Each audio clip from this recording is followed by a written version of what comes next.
সারাক্ষণ বুক জ্বালাপোড়া, যাই খাচ্ছি তাতেই লাগছে অস্বস্তি, এর সবই অ্যাসিডিটির লক্ষণ। জানাবো অ্যাসিডিটি কমাবে যেসব খাবার এবং তার গল্প। ওটমিল বা ওটস যারা অ্যাসিড রিফ্লাক্সে ভুগছেন তাদের জন্য সকালের নাস্তা হিসেবে দুর্দান্ত, কেননা এতে প্রচুর পরিমাণে ফাইবার আছে যা পাকস্থলীর অ্যাসিড শোষণ করতে এবং উপসর্গ কমাতে সাহায্য করে।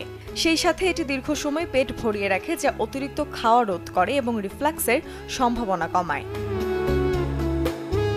অন্যদিকে আদার প্রাকৃতিক অ্যান্টি ইনফ্ল্যামেটরি বৈশিষ্ট্য বহু শতাব্দী ধরে হজমের সমস্যার চিকিৎসার জন্য ব্যবহৃত হয়ে আসছে। আপনার রোজকার ডায়েটে আদা যোগ করুন বা আদা চা পান করুন। এই অভ্যাস আপনার পেটকে প্রশমিত করতে এবং অ্যাসিড রিফ্লাক্স কমাতে সাহায্য করবে।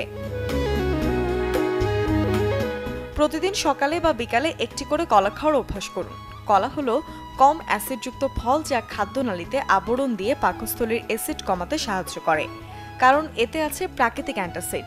সেই সাথে কলায় প্রচুর পরিমাণে ফাইবার রয়েছে যা হজমে সহায়তা করে এবং রিফ্লাক্স প্রতিরোধ করে।